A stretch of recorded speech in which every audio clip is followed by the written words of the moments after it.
বিসমিল্লাহির রহমানির রহিম। আলহামদুলিল্লাহি রাব্বিল আলামিন ওয়াস সালাতু ওয়াস সালামু আলা আশরাফিল আমবিয়া ওয়াল মুরসালিন নবিয়িনা মুহাম্মদ ওয়া আলা আলিহি ওয়া সাহবিহি আজমাইন ওয়া মান তাবিআহুম বিইহসানিন ইলা ইয়াউমিদ্দিন, আম্মা বাদ। আল্লাহ রাব্বুল আলামিনের সমস্ত প্রশংসা, দরুদ ও সালাম নাযিল হোক নবী মুহাম্মদুর রাসূলুল্লাহ সাল্লাল্লাহু আলাইহি ওয়াসাল্লামের উপর। আজকের আকীদার বিষয়বস্তু হচ্ছে আউলিয়াদের কারামত। এই বিষয়টি অত্যন্ত হাসাস বা সেন্সিটিভ, স্পর্শকাতর। এই মসলাটি বা এই বিষয়টি নিয়ে আমার দেশে অনেকেই গুমরাহ হয়েছে, বরং অধিকাংশরাই গুমরাহ হয়েছে। কেরামতের দোহাই দিয়ে, কেরামতের নাম দিয়ে যারা কেরামত বেশি করে তারা অধিকাংশই বিদাতি এবং কবর মাজার পূজায় লিপ্ত হয়েছে। যাদের কারামত বলে তারা আকীদা রাখে তাদের পূজাও করে ফেলেছে তারা। এ হচ্ছে সবচাইতে বড় সমস্যা, জটিল সমস্যা। কিন্তু প্রকৃত পক্ষে যদি দেখা যায় কারামত হিসাবে, তাহলে আপন জায়গায় ঠিক আছে। কারামতে আউলিয়া, এক হচ্ছে কারামত আর আউলিয়া মানে আউলিয়াদের কারামত। আউলিয়া ওলির বহুবচন, ওলি মানে আল্লাহর দোস্ত, ওলিউল্লাহ। আর কিছু ওলি আছে যারা আউলিয়া ও শয়তান। কোরআন আল্লাহ দুই ওলির কথাই বলেছেন, আলা ইন্না আউলিয়া আল্লাহি লা খাউফুন আলাইহিম ওয়া লা হুম ইয়াহজানুন আল্লাযীনা আমানু ওয়া কানু ইয়াত্তাকুন লাহুমুল বুশরা ফিল হায়াতিদ দুনিয়া ওয়া ফিল আখিরাহ। আল্লাহ রাব্বুল আলামিন ইরশাদ করেছেন, জেনে রাখো যে আল্লাহর যারা ওলি, আউলিয়া, আল্লাহর যারা দোস্ত, আল্লাহর যারা প্রিয় বান্দা, লা খাউফুন আলাইহিম তাদের কোনো ভয় নেই, ওয়া লা হুম ইয়াহজানুন তারা চিন্তিত হবে না। তারা কারা? তাদের দুটি গুণ আল্লাহ এখানে বলেছেন। আল্লাযীনা আমানু যারা ঈমানদার, যাদের ঈমান রয়েছে। ঈমান মানে শুধু দাবি করলে হয় না, বা ঈমান কোনো জাহেরি জিনিস না দেখাবার, লেবাস পোশাকের মাধ্যমে, দাড়ির মাধ্যমে, শুধু টুপির মাধ্যমে, আর কথার মাধ্যমে না। ঈমান আসলে বুঝতে হবে ওইভাবে যেভাবে কোরআন হাদিসে ঈমান আছে। ঈমানের 6টি স্তম্ভ আছে। আর কানে ঈমান জানেন 6টি স্তম্ভ, যার যত মজবুত ততই বেশি সে পাকা মুমিন। 6টি স্তম্ভ তো জানেন না? আল্লাহর প্রতি ঈমান রাখা, আর আমানতু বিল্লাহি ওয়া মালাইকাতি ফেরেশতাদের প্রতি ঈমান রাখা, আল্লাহর কিতাবগুলির প্রতি ঈমান রাখা, তাহলে আল কোরআনের প্রতি বিশেষভাবে, আল কোরআনের প্রত্যেকটি বিধানের প্রতি ঈমান এবং তার বাস্তবায়ন। কোরআনে যদি বাস্তবায়ন না থাকে, কোরআন আল্লাহর কালাম আর তার বাস্তবায়ন নেই, কোরআন বিরোধী কাজ করছেন। কোরআনে আল্লাহ তাওহীদ পাঠিয়েছেন, কোরআনে তাওহীদ নাযিল করেছেন, আপনি শিরক করছেন, কবর মাজার পূজায় লিপ্ত আছেন, আবার আপনার ঈমান মজবুত না, কি করে হইল?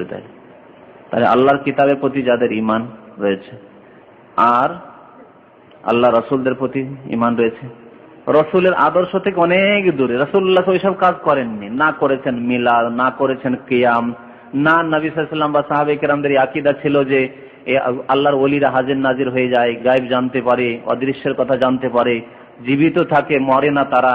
এসব কথা আছে কি রাসূলের আদর্শে? তো রাসূলের প্রতি ঈমান কি করে হলো তাহলে? যারা কারামত করে আর এই কবর মাজার নিয়ে লিপ্ত, তারা এসব আকীদা রাখে যে আল্লাহর ওলিরা মরে না, চোখের আড়াল পর্দা হয়ে যায়, তারপরে তারা সবকিছু গায়েব জানতে পারে, তারা হাজির নাজির যে কোনো জায়গায় উপস্থিত হয়ে যেতে পারে, মুরিদদের সাহায্য করতে উপস্থিত হয়ে, সব এসব আকীদা আছে, তাই না?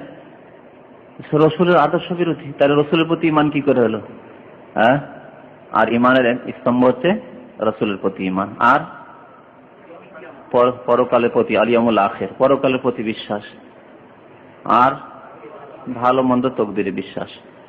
তো আল্লাযীনা আমানু, ঈমানদার হইতে হবে, ওয়া কানু ইয়াত্তাকুন, এবং তারা মুত্তাকি হবে, তাদের অন্তরে তাকওয়া থাকবে, ভয় ভীতি থাকবে। তাকওয়া ব্যাপক ভাব অর্থ রয়েছে, তার তাফসীর ব্যাখ্যা রয়েছে তাকওয়ার। সংক্ষেপে বলছি, ঈমান এবং তাকওয়া দুটির ভিত্তিতে ওলি বলা যাবে। যে কোনো মানুষের মধ্যে ঈমান এবং তাকওয়া যদি মানে যথেষ্ট পরিমাণে থাকে, তাহলে সে আল্লাহর ওলি। এর দ্বার কিন্তু খুব প্রশস্ত। কোরআন এবং হাদিসের ভাষাতে ওলি, আল্লাহর ওলি হওয়ার দ্বার প্রশস্ত। এর জন্য কোন তৃতীয় শর্ত লাগানো হয়েছে যে ওলি হলে কারামত দেখাতে হবে, এরকম কোন শর্ত আছে? তাহলে আজীবন ধরে একজন আল্লাহর নেক বান্দা ওলি যদি একটিও কারামত না তার হাত দিয়ে প্রকাশ পায় তবু সে আল্লাহর ওলি কিনা? হ্যাঁ, সাহাবায়ে কেরাম প্রত্যেকে আপন আপন জায়গায় আল্লাহর ওলি ছিলেন, ছিলেন না?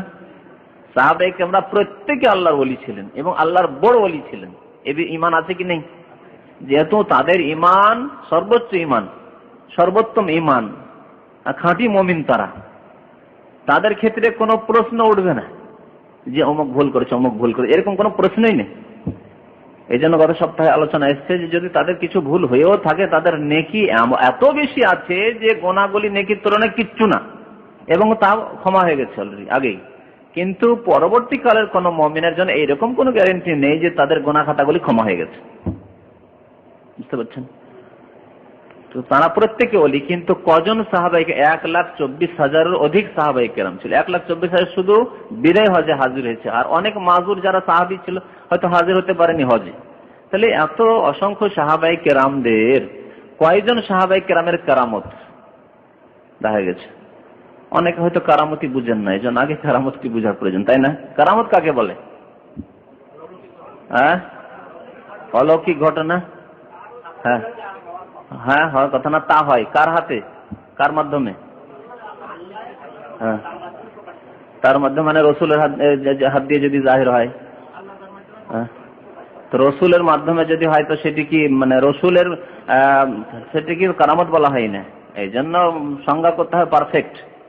হ্যাঁ, সংজ্ঞা করতে হবে ঠিকভাবে।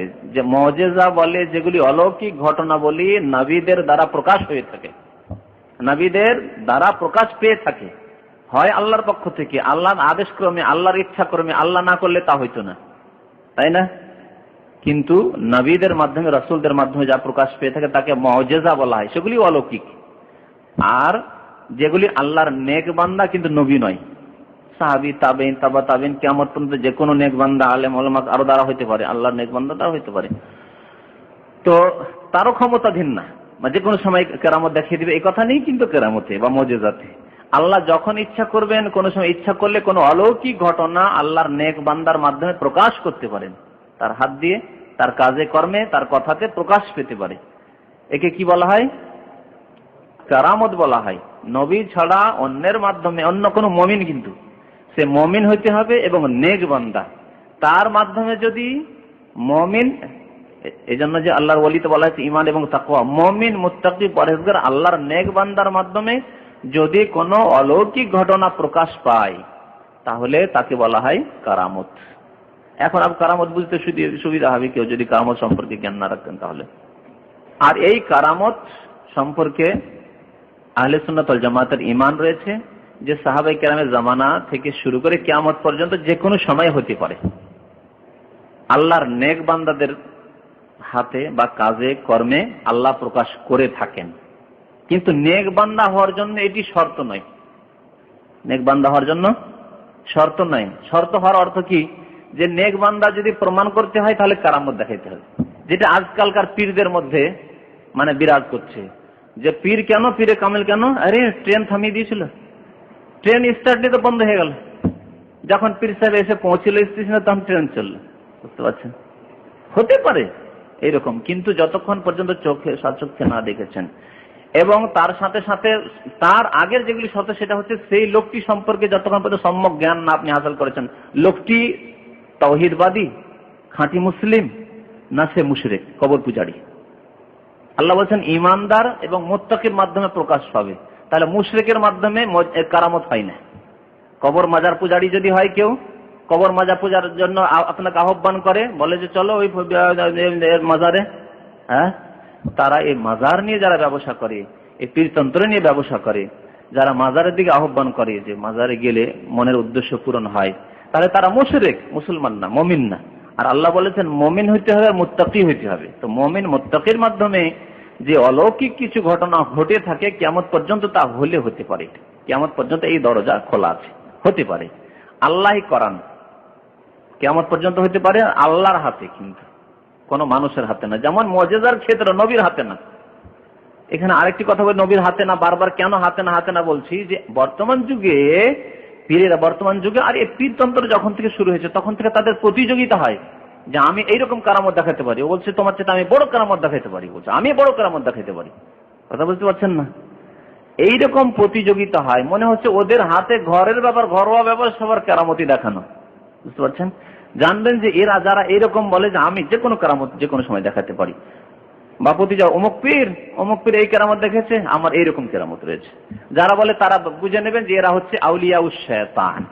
আগে বলেছিলাম যে আউলিয়া উল্লাহ কোরআন আল্লাহ বলেছেন, আর আরেক জায়গায় বলেছে ফাকাতিলু আউলিয়া আশ-শায়তান ইন্না কায়দাশ শায়তানি কানা যায়ীফ। আল্লাহ বলেন শয়তানের যারা বন্ধু, শয়তানের ওলি, শয়তানের আউলিয়া, তাদের বিরুদ্ধে সংগ্রাম করা, কিতাল কর, লড়াই করা। শয়তানের মক্কর চক্কর ষড়যন্ত্র বড়ই দুর্বল, রাজ ফাঁস হয়ে যাবে। বুঝতে পেরে নেবেন যে এরা হচ্ছে আউলিয়া উশ শয়তান, আর আউলিয়া শয়তানই বেশি। মনে রাখবেন যারা শিরকের মাধ্যমে এসব অলৌকিকত্ব দেখায় আর প্রতিযোগীরা তার কথা বলে অমুক পীর, মুরিদরা এসে বললে হুজুর অমুক পীর সাহেব তো এইরকম কেরামত দেখিয়েছে, বলছে আমি দেখাচ্ছি তোমাদের এইরকম কেরামত দেখাচ্ছি, বলে এরা আউলিয়া উশ শয়তান, এরা হচ্ছে আউলিয়া উশ শয়তান। কেন বললাম যে তাদের ক্ষমতাই নেই এবং তারা অনেক সময় জানতেও পারে না যে আমার হাত দিয়ে এই কাজ হতে পারে। যেহেতু নবী করিম সাল্লাল্লাহু আলাইহি ওয়াসাল্লাম সাইয়্যিদুল আম্বিয়া ওয়াল মুরসালিন, যত রাসূল তাদের সরদার, তার মাধ্যমে মাঝে মাঝে মুজিজা মানে অলৌকিকত্ব প্রকাশ পেয়েছে, কিন্তু কোন সময় প্রকাশ পায়নি। এরকম হয়েছে একই রকমের কাজ কোন সময় হঠাৎ করে দেখা যাচ্ছে হয়ে গেল, অন্য সময় দেখা যাচ্ছে মোটেই হচ্ছে না। যদি নিজের হাতে থাকতো তাহলে একই পরিস্থিতি, একই রকমের পরিস্থিতি, যে সমস্যার সম্মুখীন তখন ছিলেন ওই রকমই সমস্যা, কিন্তু এক সময় দেখা গেল যে না, সমস্যার সমাধান হয়ে গেল মুজিজার মাধ্যমে, আরেক জায়গায় হইল না। কেমন? যেমন সাহাবায়ে কেরাম ক্ষুধার্ত, খন্দকের যুদ্ধে মুজিজা আছে না, ক্ষুধার্ত, কেউ পাথর বেঁধে আছে একটি, কেউ দুটি, রাসূলুল্লাহ সাল্লাল্লাহু আলাইহি ওয়াসাল্লাম তিনটি। সাহাবায়ে কেরামের পেটে পাথর বেঁধে আছেন, খিদায় মাজাটা ভেঙে পড়বে, কাজ করতে পারবেন না। আর পাথর ঠান্ডা, সাধারণত পেটটাও ঠান্ডা, পেট জ্বালা করে না খিদা লাগলে। তাই পাথর কেন বাঁধতেন এর দুটি রহস্য। এক তো হয়েছে যে একেবারে মানুষ ভেঙে পড়ে, তো পাথরটা বাঁধা থাকলে একটু শক্ত থাকে। আর কেউ কেউ বলছে যে পাথর ঠান্ডাতে একটু পেটটা ঠান্ডা অনুভব করবে, সেই জন্য পাথর বেঁধে থাকতেন সাহাবায়ে কেরাম। পাথর বেঁধে বেঁধে খন্দক খনন করছেন প্রতিরক্ষার জন্য, মদিনার হেফাজতের জন্য, যাতে কাফেররা এসে সরাসরি আক্রমণ অ্যাটাক না করতে পারে আর সৃষ্টি হয়ে যায়।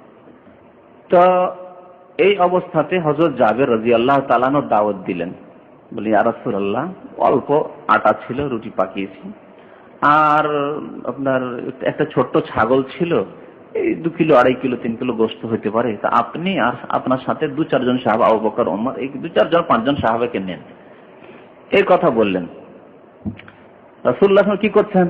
1400 সাহাবাকে কেন খন্দকে বলছেন ইয়া আহলাল খান্দাকে, হে খন্দকের অধিবাসীরা, এই খন্দক খননকারীরা, জাবের রাদিয়াল্লাহু তাআলা তোমাদেরকে দাওয়াত দিয়েছে সবাইকে। জাবের পরেশান হয়ে গেলেন, করলাম তো করলাম কি, দৌড়িয়ে যাচ্ছে স্ত্রীর কাছে। মানুষ যখন নিজে কিছু বুঝতে না পারে তখন স্ত্রীর কাছে ছুটে যায়, যে দেখি ওর সাথে একটু পরামর্শ করি কি হবে না হবে। আর বিশেষ করে খাবার দাবারের ব্যাপারে জিজ্ঞেস করতে হয়, মানে হোম মিনিস্টারকে জিজ্ঞেস করতেই হয় যে এই খাবার দেওয়া যাবে, মেহমান কিন্তু 3টা বলেছিলাম হয়ে গেছে 5টি দেওয়া যাবে, ওর কাছে পরামর্শ নিতেই হবে, ঠিক না? তো গিয়ে বলছেন এখন কি করা যাবে, ব্যাপার স্যাপার খারাপ। কি হয়েছে? বলছে আমাকে বললে যে তুমি বললে যে এইরকম পরিমাণ আটা আছে আর এই গোশত আছে, তা আমি বললাম আল্লাহ রাসূলকে যে 4-5 জনকে নিয়ে নেন আপনি। বলছে সব এসো তোমাদের দাওয়াত জাবের বাড়িতে। আরে বসাবে কোথায়, খেতে দিবে কোথায়, কি খাওয়াবে? একটু করে রুটি জুটবে না। 1400 সাহাবী। তখন মহিলা কিন্তু এই ছিল, সাইয়েবা ছিল। সাইয়েবা বুঝেন তো, বাকের আর সাইয়েবা, কুমারী আর কুমারীর কি বিপরীত কি?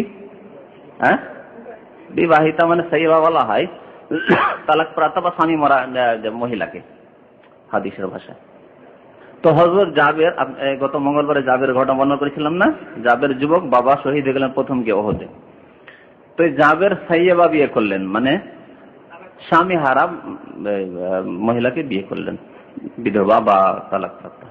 তো জাবের রাদিয়াল্লাহু তাআলা আনহুকে আল্লাহ রাসূল জিজ্ঞেস করেছিলেন যে যাবে কি ব্যাপার, তুমি সাইয়েবা কেন বিয়ে করলে? সবাই কুমারী খোঁজ করে আর তুমি কুমারী ছেড়ে দিয়ে তুমি এইরকম তুমি সাইয়েবা বিয়ে করলে কেন?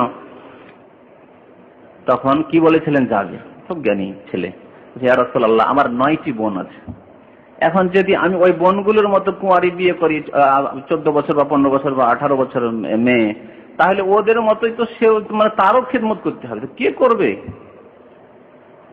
কে খিদমত করবে আমার বোনগুলির? সেই জন্য একটি বয়সিকা মেয়ে দেখে বিয়ে করেছি, মহিলা বিয়ে করেছি, যাতে করে আমার বোনগুলিকে দেখাশোনা করতে পারে, মায়ের মতো খিদমত করতে পারে।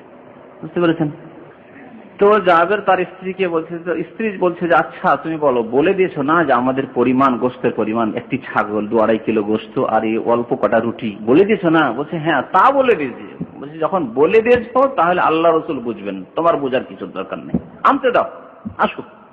দেখেন স্ত্রীদের হিম্মত দেখেন। কিছু মহিলা এরকম আছে, এই জন্য আল্লাহ মহিলাদের প্রশংসা করতে গিয়ে কোরআনে বলছে ওয়ালাইসা যাকারু কাল উনসা। কিছু মহিলা এমন আছে যে পুরুষও তার মোকাবেলা করতে পারে না। ওয়ালাইসা যাকারু কাল উনসা। যখন মারিয়ামের জন্ম হয়ে গেল তখন আল্লাহ বলছেন না, আল্লাহ আমি তো বাইতুল মুকাদ্দাসের খেদমতের জন্য মান্নত মেনেছিলাম, তো ছেলে হলে খেদমত করবো, মসজিদের খেদমত কি করে করবে, এই মেয়ে কেন হয়ে গেল, তাই না?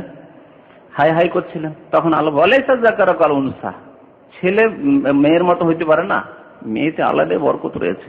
দেখো মারিয়াম আলাইহিস সালামের পেট থেকে ঈসা আলাইহিস সালাম রসুল, আল্লাহ রসুল পয়দা হয়ে গেল। হ্যাঁ, ওয়ালাইসা যাকারু কাল উনসা। তো কি বলছিলাম, এখানে গিয়ে সাহাবাই কেরামদেরকে দলে দলে বসাতে শুরু করে আল্লাহ রাসূল সাল্লাল্লাহু আলাইহি ওয়াসাল্লাম। এই বসে 30-40 করে বসে, খেয়ে দিয়ে উঠে যায়, আবার খেয়ে দিয়ে উঠে যায়, খেয়ে দিয়ে উঠে যায়। কম হচ্ছে না খাবার, রুটিও কম হচ্ছে না, গোশত কম হচ্ছে, একটু কমছে না। খাওয়া দাওয়া 1400 সাহাবাই কেরামদের শেষ হয়ে গেল। শেষ হওয়ার পরে দেখা গেল যে রুটি যতটি ছিল ধরাই রয়েছে, আর গোশত তাই রয়েছে, কিছুই ঘাটতি হয়নি। এর নাম কি? মুজিজা। এর নাম মুজিজা, ঠিক না? কিন্তু রাসূলুল্লাহ সাল্লাল্লাহু আলাইহি সাল্লাম সম্পর্কে মা আয়েশা কি বলছেন, বুখারীর হাদিস, আমাদের মাসের পর মাস চলে যেত, 1 মাস 2 মাস 3 মাস একটানা চলে যেত, বাড়িতে কিচ্ছু থাকতো না, কিচ্ছু থাকতো না খাবার, কি ছাড়া? খেজুর আর পানি ছাড়া। ওই সময় নবীর মুজিজা কোথায় গেল? 1400 সাহাবাইকে খাওয়াই দিতে পারছেন, আর বিবিদেরকে খাওয়াতে পারছেন না, ছেলে মেয়েগুলোকে খাওয়াতে পারছেন না, ফাতেমাকে আর জায়নাবকে, উম্মে কুলসুমকে আর রুকাইয়াকে খাওয়াতে পারছেন না। চিন্তা করার বিষয়। তাহলে যদি মুজিজা মানে অলৌকিকত্ব প্রকাশ করার নিজের ক্ষমতাধীন থাকতো, আয়ত্তে থাকতো, তাহলে যে কোনো সময় হ্যাঁ হাও হয়ে গেল, কোন ফায়াকুন, কোন ফায়াকুন তো আল্লাহর কাজ, কি রাসূলের কাজ, হাও হয়ে যাও। কিন্তু আজকালকার ভণ্ড ফেরা কোন ফায়াকুন, মুজিজা হাও হয়ে গেল। হ্যাঁ, ও মুজিজা এরকম দেখেছে, আমি এরকম দেখাবো, এরকম হয় না আসলে মুজিজা কারামত। বুঝতে পারছেন? তাহলে একটি মানে উদাহরণ দিয়ে যথেষ্ট যে নবী সাল্লাল্লাহু আলাইহি ওয়াসাল্লাম কোন সময় তো ওই রকম ধরনের সমস্যার ক্ষেত্রে, দেখেন সমস্যা ছিল, ক্ষুধার্ত ছিল সাহাবায়ে 1400 সাহাবী কেরাম, আল্লাহর পক্ষ থেকে মুজিজা হলো, তাই আল্লাহ জানিয়ে দিয়েছেন নবীকে ওহীর মাধ্যমে যে অসুবিধা নেই, সবকে দাওয়াত দাও, খাবারে বরকত হবে, ব্যবস্থা হয়ে যাবে, হয়ে গেল মুজিজা। কিন্তু মাসকে মাস ওই মুজিজা আসছে না, আবার সমস্যার সম্মুখীন, খেতে পাচ্ছেন না, তো মুজিজা কোথায়? তাহলে মুজিজা নিজের হাতে না, আল্লাহর হাতে, আল্লাহর হাতে মুজিজা। ওই রকমই কারামত সেম তফাৎ, এই যে কারামত নবী ছাড়া অন্যদের মাধ্যমে প্রকাশ পেয়ে থাকে। তাহলে যারা কারামত প্রকাশ করে থাকে যে আমার এই কারামত ওই কারামত, আর প্রতিযোগিতা করে থাকে, তারা বাতিলপন্থী, আউলিয়া ও শয়তান। এই কথাটি জরুরি যে মনে রাখবেন, তাতে ধোঁকা খাবেন না।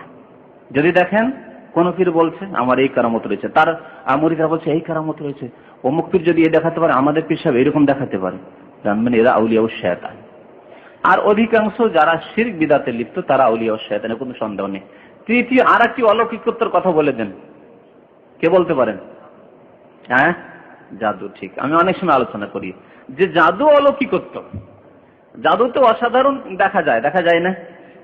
আমরা ছোট কালে দেখেছি, মাটির গুলি তৈরি করলো, আর গুলি তৈরি করার পরে একটা পাত্র রাখার পরে একটু পরে বলছে রসগোল্লা খাও, তুমি খাওয়াচ্ছে সবকে রসগোল্লা।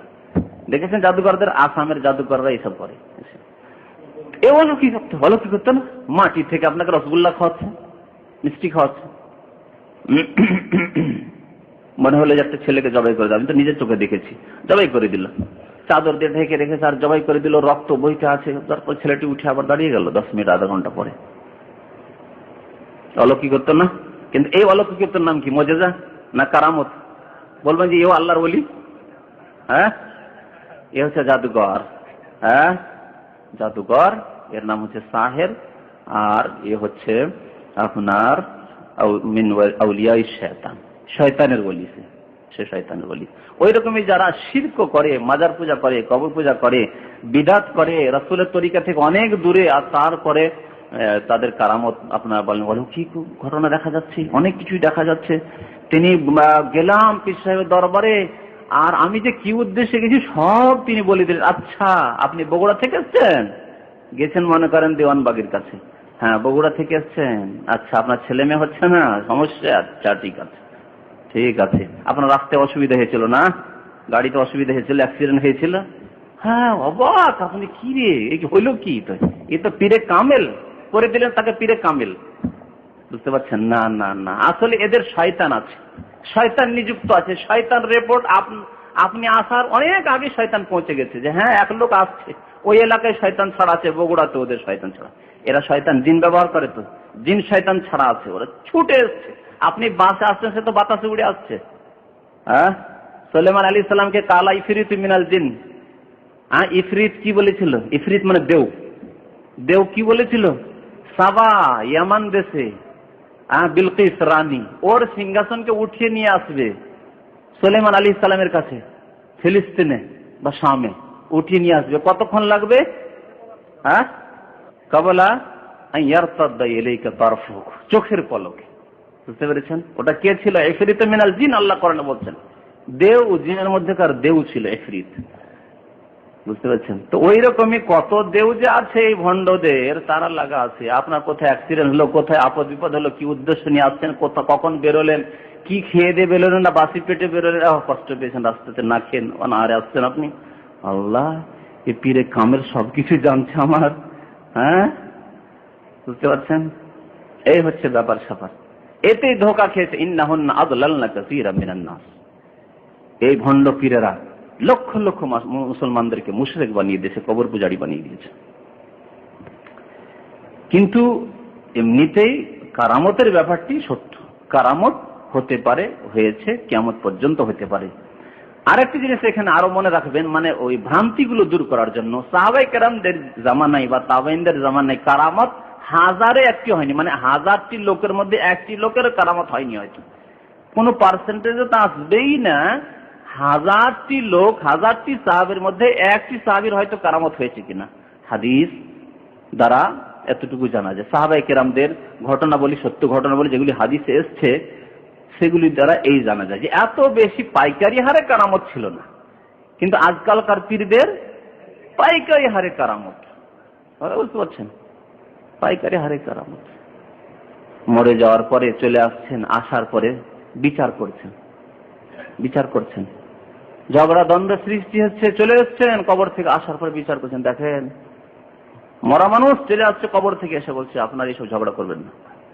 বুঝতে পারছেন? আর এরকম কত যে ঘটনা আছে আল্লাহ জানে, কত যে ঘটনা আছে। জাহাজ ডুবে যাচ্ছে, জাহাজ উদ্ধার করছে, হাজিদের জাহাজ জেদ্দায় লাগিয়ে দিচ্ছে গিয়ে ধাক্কা দিয়ে। হ্যাঁ, বুঝতে পারছেন? তারা হিসাব নিকাশ করতে বসছে, অডিট হবে, বছরে একবার অডিট হবে মাদ্রাসার। বুঝতে পারছেন? নবী সাল্লাল্লাহু আলাইহি ওয়াসাল্লাম গিয়ে হাজির হয়ে যাচ্ছেন তাদের অডিট করতে। আর অডিটে সহযোগী হচ্ছে কি? আবু বকর আর উমর। একাই যাচ্ছেন না নবী, আবু বকর উমরকে। কোন মাদ্রাসার জানেন? দেওবন্দের। দেওবন্দ মাদ্রাসার অডিট করতে নবী সাল্লাল্লাহু আলাইহি ওয়াসাল্লাম যাচ্ছেন আবু বকর উমরকে সাথে নিয়ে। এই রকমের কিসসা কাহিনী যে বুজুর্গানে দিনের নামে এত ভরপুর, যার অধিকাংশই মিথ্যা, অধিকাংশ মিথ্যা। আপন ওলামায়ে কেরামদেরকে বড় করে দেখাবার জন্য, উঁচু করে দেখাবার জন্য এত কিসসা কাহিনী মিথ্যা কপল কল্পিত গড়ে নেওয়া হয়েছে যে আল্লাহ হেফাজত করে ইমানের। এদের শার থেকে, এদের ফিতনা থেকে আল্লাহ মুমিনদের ইমানের হেফাজত করে। ইমাম আবু হানিফার কারামত শুনবেন? ইমাম আবু হানিফার কারামত, ইমাম আবু হানিফার মযহাব সম্পর্কে কারামত, জালিয়াতের শেষ নেই। বলছে যে এসে ইমাম আবু হানিফা এসছেন মক্কাতে কাবার কাছে, আর কাবার মধ্য থেকে আল্লাহর পক্ষ থেকে গায়েবী আওয়াজ আসলো, গায়েবী আওয়াজ। এই হচ্ছে কারামত। অনেক কারামত লিখেছে, একটি কিতাব মিথ্যা, ও কারামত সব জালিয়াত কথাবার্তা। তার মধ্যে একটি হচ্ছে এই গ্যারান্টির কারামত।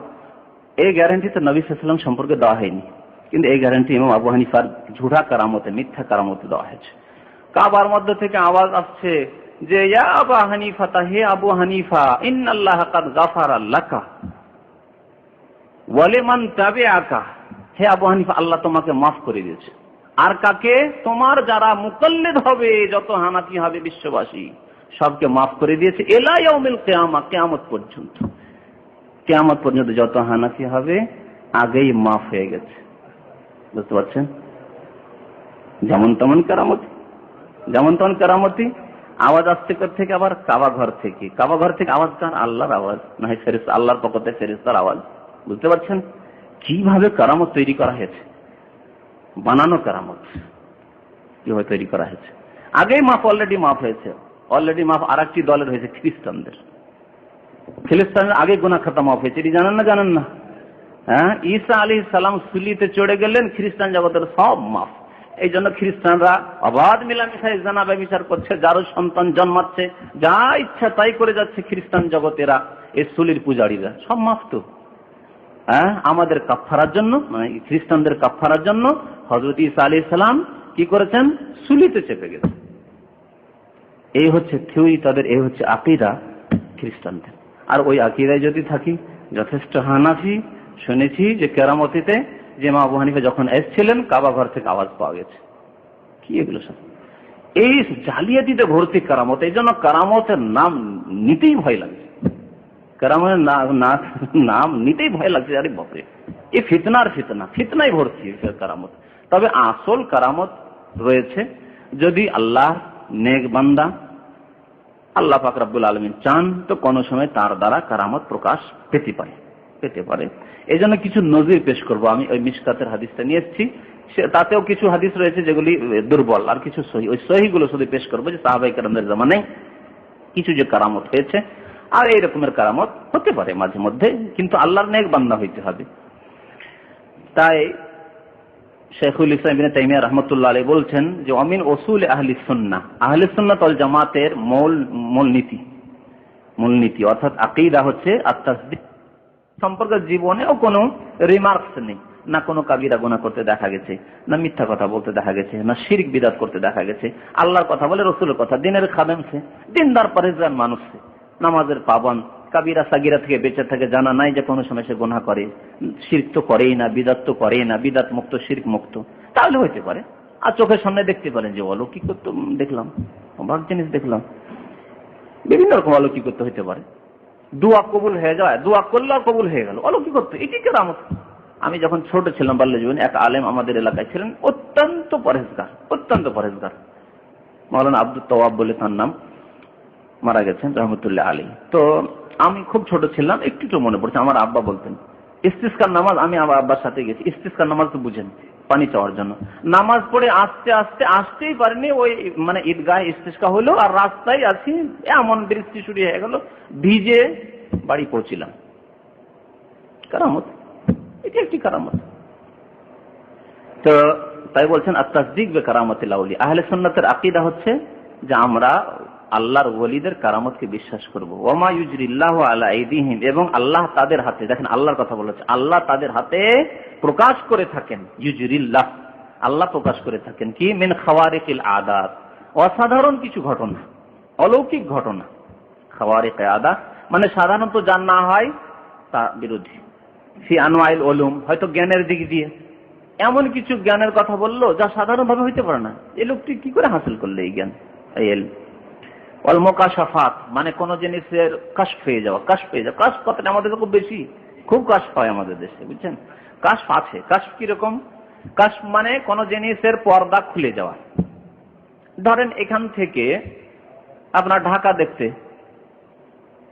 দেখতে পাবেন, যদি কেউ যেমন ঢাকা দেখতে পাচ্ছি, ঢাকা শহর বাইতুল মোকাররম দেখতে পাচ্ছি, তাহলে কি হলো, তার সামনে পর্দাগুলি খুলে গেছে, এর নাম কাশফ।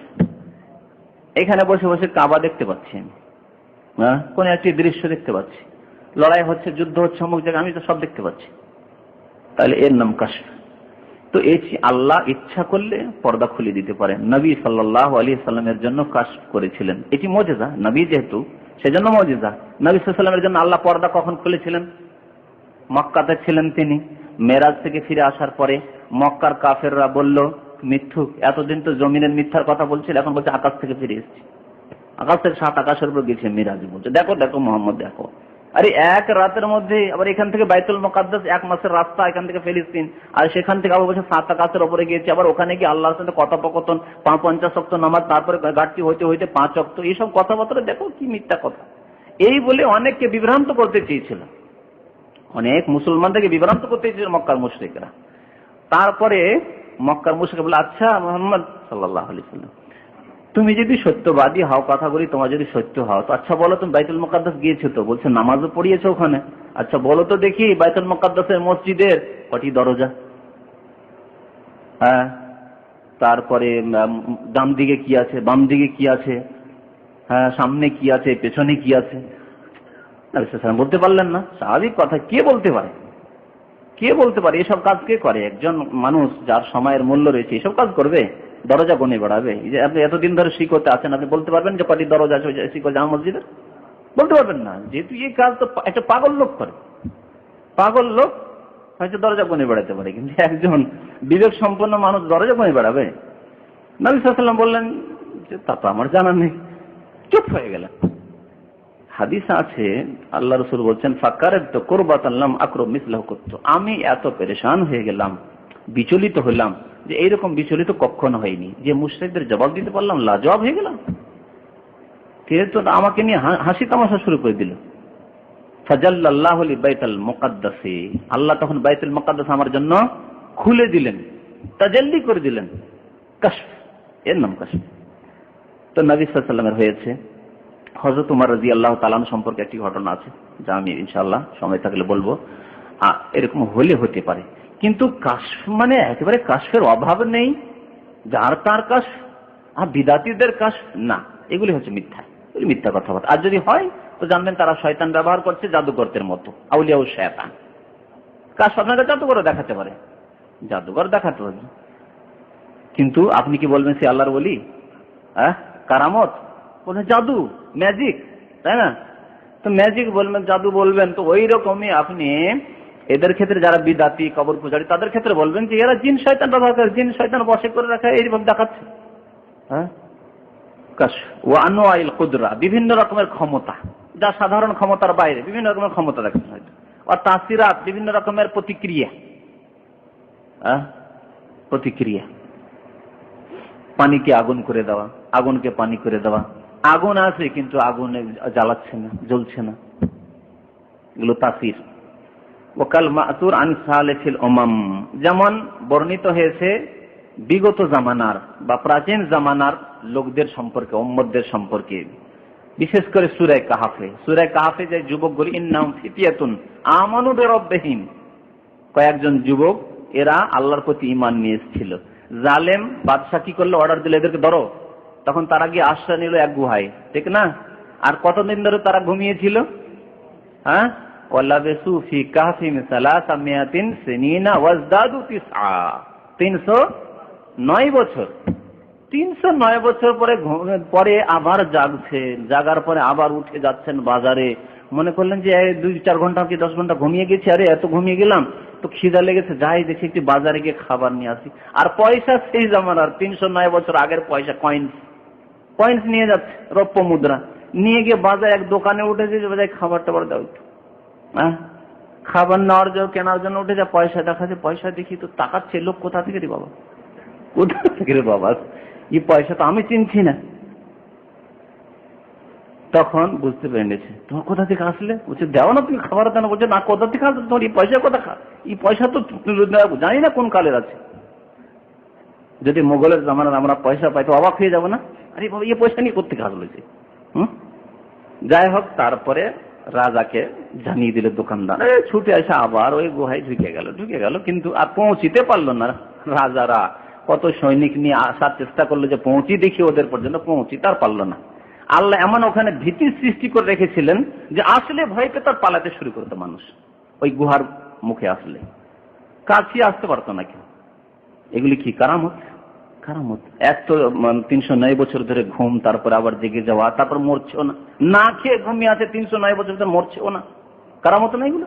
তারপরে আবার ওখানে কেউ কাছে যেতেও পারছে না, যাচ্ছে তো একবারে ভীতু সন্ত্রস্ত, সেখানে পালাতে শুরু করছে।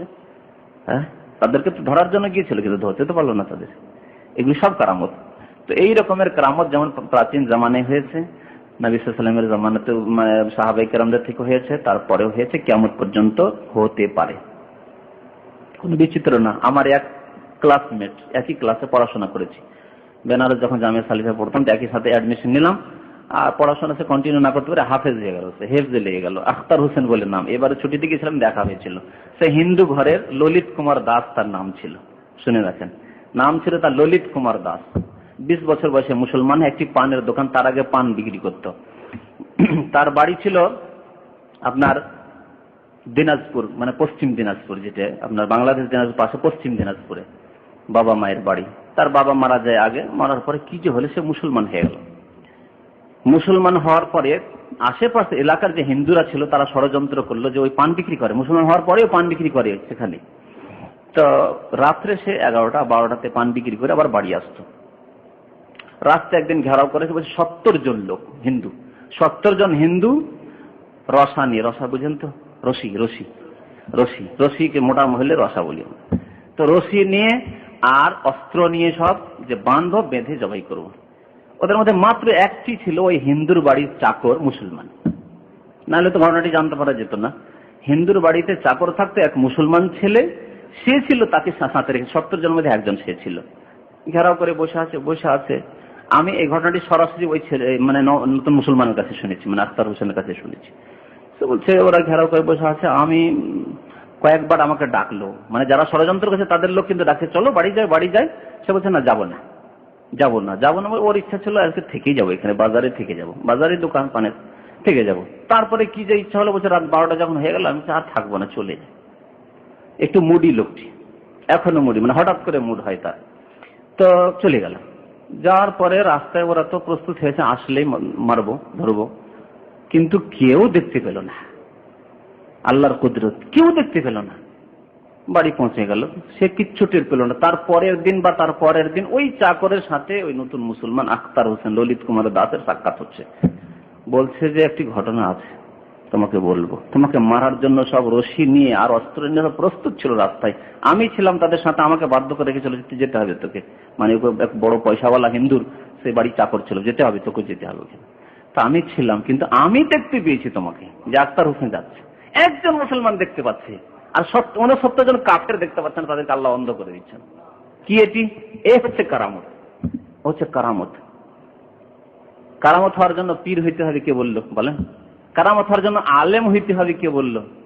ওই সেই লোকটি তখন পর্যন্ত পড়াশোনা শুরু করে, পানের দোকান, ইসলাম গ্রহণ করার পরে পানের দোকান, নামাজ পড়ে পানের দোকানে, তখন পড়াশোনাও সে শুরু করেনি, তখনকার কারামতটা, বুঝতে পেরেছেন? এর নাম কারামত, এর নাম কারামত। নবী করিম সাল্লাল্লাহু আলাইহি ওয়াসাল্লামের সাথে তাই হয়েছিল হিজরতের সময়। কাফেররা বাড়ি ঘেরাও করে বসে আছে, তাদের সামনে দিয়ে জাআলনা মিন বাইনা আইদিহিম সাদ্দান ওয়া মিন খালফিহিম সাদ্দান ফাগশায়নাহুম ফাহুম লা ইবসিরুন। আয়াত পড়ে নবী সাল্লাল্লাহু আলাইহি ওয়াসাল্লাম বেরিয়ে চলে গেলেন, দেখতেই পেল না কাফেররা, ঠিক কিনা? সুর পাড়ে গিয়ে আশ্রয় নিলেন। তো আল্লাহ রাব্বুল আলামিন এই রকমের কারামত প্রকাশ করে থাকেন আল্লাহর নেক বান্দা যারা, তাদের মাধ্যমে, কিন্তু সবকিছু আল্লাহর হাতে। ও আন সাদরে হাযিহিল উম্মাহ, লেখক বলছেন যে এই উম্মতের প্রথম জামানায় সাহাবায়ে কেরামদের থেকে, ওয়া তাবেঈনদের থেকে, এবং এই উম্মতের প্রতিটি যুগে আল্লাহর পক্ষ থেকে নেক বান্দাদের কাজে কর্মে কারামত প্রকাশ পেতে পারে। ওয়াহিয়া মওজুদাতুন ফিহা ইলা ইয়াউমিল কিয়ামা, এবং এই কারামত কিয়ামত পর্যন্ত মওজুদ থাকবে, হতে থাকবে। তো আশা করি মানে যে সব শর্ত কারামতের জন্য, এবং যেসব কথাবার্তা বললাম, যেসব বিভ্রান্তিকর কথাবার্তা রয়েছে, ফিতনা রয়েছে, আর এই যে পাইকারি হারে ছড়াছড়ি রয়েছে কারামতের, এগুলো থেকেও সাবধান থাকতে হবে। আর যারা নিজের কারামতের কথা প্রকাশ করে বেড়ায় তাদের থেকেও সাবধান থাকতে হবে। মনে রাখবেন একটি কথা, যেসব সাহাবী থেকে বা যেসব আল্লাহর নেক বান্দা থেকে কারামত হয়েছে সালাফের জামানে, সাহাবা তাবেঈনদের জামানে, তারা কোনো সময় এই কথা প্রকাশ করে বেড়ায় আমার দ্বারা কারামত হয়েছে, আমার দ্বারা কারামত হবে বা হয়েছে, এই কথা বলেছেন। হয়েছে তাও বলে বেড়াননি, আর হবে তাও বলেননি। হবে তো বলেননি, উপায় নেই বলার, আর হয়েছে তাও বলে বেড়াননি। আর আজকালকার পীরেরা কি করে, আমার অমুক কারামত হয়েছে, তো অমুক কারামত হয়েছে, অমুক জায়গায় গেলাম এই কারামত হলো, অমুক জায়গায় গেলাম এই কারামত হইল। তফাৎ দেখছেন না? আউলিয়াউল্লাহ আর আউলিয়া শয়তানের তফাৎ। এখন কয়েকটি কারামত আপনাকে শোনাচ্ছি সাহাবায়ে কেরামদের জামানার, কোন একদিন আরো আলোচনা করা যাবে ইনশাআল্লাহ, হয়তো মঙ্গলবারে। নবী সাল্লাল্লাহু আলাইহি ওয়াসাল্লামের মুজিজা, অসংখ্য মুজিজা রয়েছে। আজকে কারামত সম্পর্কে শুধু শোনাই, যেহেতু বিষয়বস্তু কারামতের, বুঝতে পারছেন। একটি কারামত শোনেন বুখারীতে রয়েছে। হযরত আনাস বর্ণনা করেছেন, আন্না ওসাইদ ইবনে হুযাইরিন ওয়া আব্বাদ ইবনে বিশরিন তাহাদ্দাসা। ওসাইদ বিন হুযাইর, আব্বাদ বিন বিশর, দুইজনই আনসারী সাহাবী মদিনার। এরা বর্ণনা করেছেন যে এই দুইজন নবী করিম সাল্লাল্লাহু আলাইহি সাল্লামের সাথে রাত্রে অনেক দিনের কথা আলোচনা করতে গিয়ে অনেক রাত হয়ে যায়। ফি হাজাতিল্লাহুম হাত্তা যাহাবা মিনাল লাইলি সাআ, রাতের দীর্ঘক্ষণ চলে গেছে সময়। ফি লাইলাতিন শাদীদাতি যুলমা, কিন্তু রাতটি ছিল একেবারে মেঘলা আকাশের রাত, অন্ধকার রাত, অন্ধকার রাত। সুম্মা খারাজা মিন ইনদি রাসূলিল্লাহ সাল্লাল্লাহু আলাইহি ওয়াসাল্লাম, তারপরে আল্লাহ রাসূলের কাছ থেকে বের হলেন যে নিজের বাড়িতে যাব। ওয়া বিয়াদি কুল্লি ওয়াহিদ মিনহুমা উসাইয়া, আর দুইজনের হাতে একটি করে লাঠি ছিল, প্রত্যেকের হাতে একটি করে লাঠি ছিল। অন্ধকারে রাস্তা দেখা যাচ্ছে না, বাড়ি যাবেন, চিন্তা করছেন কেমন করে যাব অন্ধকারে। ফাদাআত আইসিউ আহাদিহিমা লাহুমা হাত্তা মাশায়া ফি দাওইহিমা, দুইজনের হাতে যে লাঠি ছিল, একজনের লাঠি থেকে টর্চের মতো আলো আসতে লাগলো। বুখারীর হাদিস। দুইজনের লাঠি ছিল না, একজনের লাঠিতে টর্চ পেয়ে গেল। টর্চ ছিল সেই জামানায়, কি সেই জামানায় টর্চ ছিল না, কিন্তু টর্চ যে আবিষ্কার করা হয়েছে, ধরেন লাঠির মতোই টর্চ, লাঠিতে যে টর্চ হয় 1400 বছর আগে আল্লাহ দেখিয়ে দিয়েছে। হ্যাঁ, এই হচ্ছে কারামত সাহাবায়ে কেরামদের। দুজনে চলতে শুরু করলো, হাত্তা ইযা ইফতারাকাত বিহিমাত তারিক, যেতে যেতে যেতে আবার দুজনের বাড়ি দুই দিকে, রাস্তা আলাদা হয়ে যাচ্ছে। তখন কি করবে? তখন ওদের চিন্তা করতে হবে না, আল্লাহ বুঝতে পারছেন যে এদের প্রয়োজন। হাত্তা ইযা ইফতারাকাত বিহিমাত তারিক আযাআত লিল আখার আসাহু, আরেকজনের হাতে যে লাঠি ছিল সেখান থেকে আলো আসা শুরু হলো। দুজনের কাছে দুটো লাইট, দুজনের কাছে দুটো লাইট। ফামাশা কুল্লু ওয়াহিদ মিনহু ফি দাওই আসাহ হাত্তা বালাগা আহলাহু, এই পথ চলতে চলতে নিজের আহলের কাছে, পরিবারের কাছে পৌঁছে গেলেন সহি সালামত। হাদিসটি বুখারীর। কারামত না? সত্য কারামত, যেহেতু হাদিসে রয়েছে, তো কারামতে আমরা বিশ্বাস করি এই রকমের। আরো একটি কারামত হযরত জাবেরের রয়েছে। হযরত জাবেরের মঙ্গলবারে এই হাদিসটা বিস্তারিত শুনিয়েছিলাম, তার একটি অংশ শুধু। এটিও কারামত। সেটি কি বলছেন? লাম্মা হাযা উহুদ, উহুদের সময় দাআনি আবি মিনাল লাইল, রাতে আমার আব্বা ডাকলেন। ফাকাল মা আরান ইল্লা মাকতুলান ফি আউয়াল মান ইউকতাল মিন আসহাবিন নবী সাল্লাল্লাহু আলাইহি ওয়াসাল্লাম, হে ছেলে, মনে হচ্ছে যে আমি আর বাঁচবো না, এই যে আল্লাহ রাসূলের পক্ষ থেকে আদেশ হয়ে গেছে ওহদে যাওয়ার, আর ওহদে গেলেই আমি প্রথমেই মনে হয় শহীদ হব, প্রথমেই শহীদ হব। এই যে প্রথমে শহীদ হয়ে যাব কথাটি বললেন হযরত জাবের আব্বা আব্দুল্লাহ, যেমন ভাবে বললেন তেমনই হইল, প্রথমেই শহীদ হলেন। এই যে তিনি বললেন একটি গায়েবের কথা, আর তাই হইল যা তিনি বললেন, এটি হচ্ছে তার কারামত, জাবের আব্বার কারামত। ওয়া ইন্নী লা আতরুকু বাদি আযা আলাইয়া মিনকা গায়রা নাফসি রাসূলিল্লাহ সাল্লাল্লাহু আলাইহি ওয়াসাল্লাম, আল্লাহ রাসূলের পরে যদি কাউকে আমি ভালোবাসি তো তোমাকে ভালোবাসি আমি, তুমি প্রিয়। ওয়া ইন্না আলাইয়া দাইনান ফাকদি, আমার উপর অনেক ঋণ রয়েছে, সুতরাং সেগুলি পরিশোধ করে দেবে। ওয়াস্তাওসি বিআখাওয়াতিকা খায়র, আর তোমার বোনগুলির সাথে সদ আচরণ করিও, ভালো ব্যবহার করিও। 9টি বোন, ভালো ব্যবহার করিও তাদের সাথে। সুতরাং যাদের বোন আছে, মেয়েদেরকে আল্লাহ দুর্বল করে সৃষ্টি করেছেন, এবং মেয়েদেরকে আল্লাহ আয় উপার্জনের জন্য সৃষ্টি করেননি যে তারা ইনকাম করবে, উপার্জন করে দেবে, না, ওই জন্য সৃষ্টি করেননি।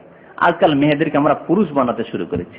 মেয়েদেরকেও ডাক্তার, ইঞ্জিনিয়ার করার জন্য পশ্চিমা দেশে পড়তে পাঠাবো, পুরুষ বানাতে শুরু করেছি আমরা। আসলে মেয়ে রাখতে চাই না। আর যারা এইসব কাজ করা শুরু করে, যেসব মহিলারা পুরুষদের কাজ করা শুরু করে, তারা মেয়ে আর হয়নি, তারা পুরুষ হয়ে গেছে, তারা মর্দ হয়ে গেছে। বলছেন যে আব্দুল্লাহ ছেলেকে বলছেন জাবেরকে যে তোমার বোনদের সাথে ভালো ব্যবহার করিও, তাদের বিবাহ শাদী ভালো করে দিয়ে দিও, ভালো জায়গাতে তাদের দেখাশোনা করিও। ফাসবাহনা, সকাল হলো, ফাকানা আউয়ালা কাতিল, আমার আব্বা প্রথম শহীদ হচ্ছে, আমার আব্বা প্রথম শহীদ হচ্ছে। এটি তার কারামত। ওয়া দাফানতুহুম আকার ফি কবরিন, ওহদে যেমন কাফনের অভাব ছিল, লোকজনের অভাব ছিল, সবাই আহত, তখন একসাথে 2-3জনকে একই কবরে দাফন করা হয়েছিল। তো হযরত আব্দুল্লাহকেও তাই আরেকজনের সঙ্গে দাফন করা হয়েছিল। আর একটি আবু বকরের বাড়ির কারামত রয়েছে।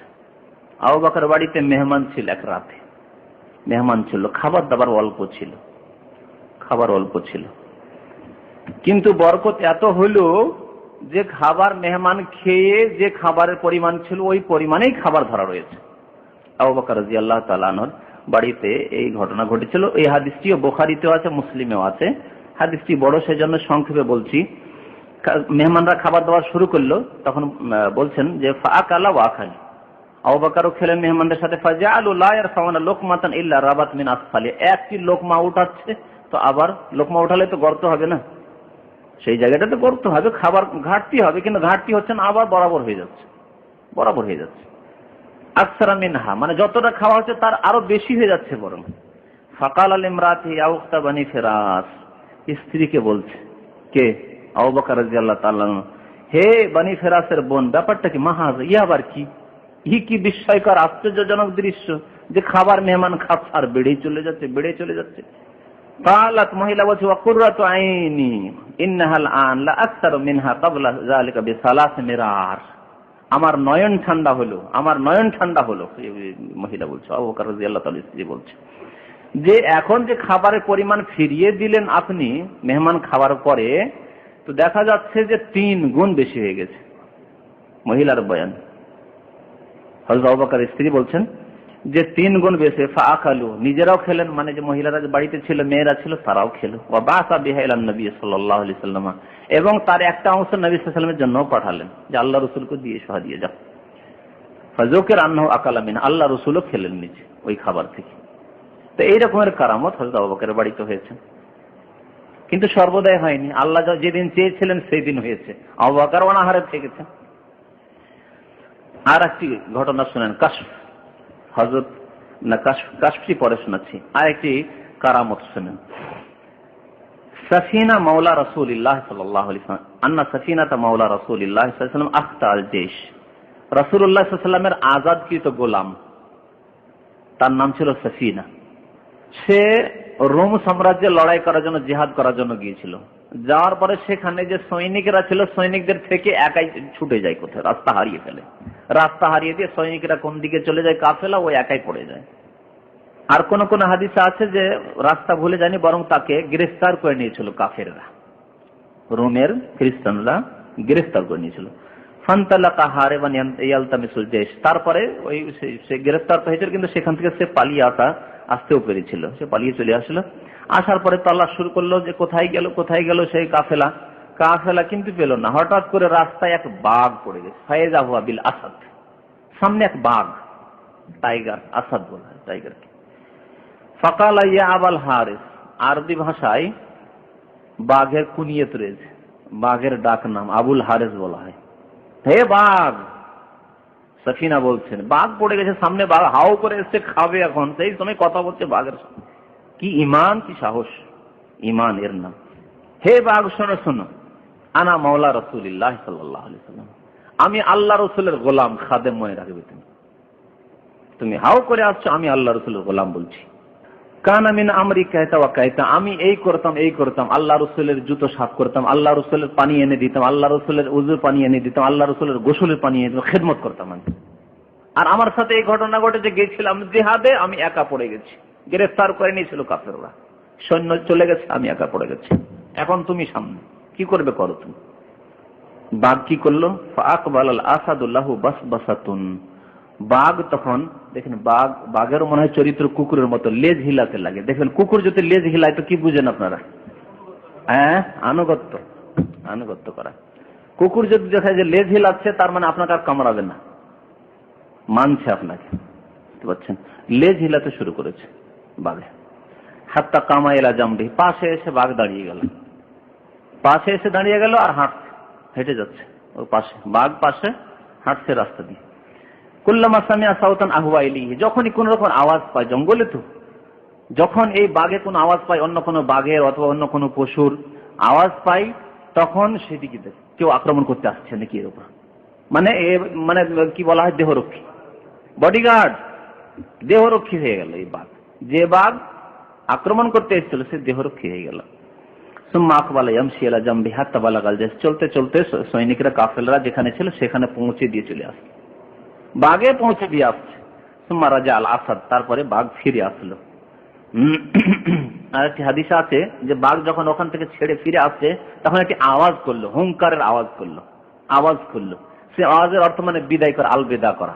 আমরা আচ্ছা আসি, আল্লাহ হাফেজ বলি না, ফিয়ামানিল্লাহ, বিদায় করছে রাসূলুল্লাহ সাল্লাল্লাহু আলাইহি ওয়াসাল্লামের খাদেম সাহাবী সাফিনাকে। কারামত, এ হচ্ছে কারামত।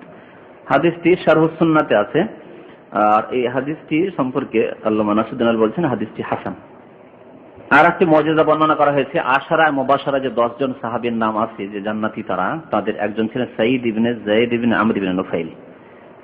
তার সাথে একটি দ্বন্দ্ব হয়েছিল এক মহিলা আরওয়া বিনতে আউসের। সে কেস করেছিল তার বিরুদ্ধে। কি কেস করেছে? মারওয়ান বিন হাকামের কাছে। মারওয়ান বিন হাকাম মদিনার গভর্নর ছিল মারওয়ান।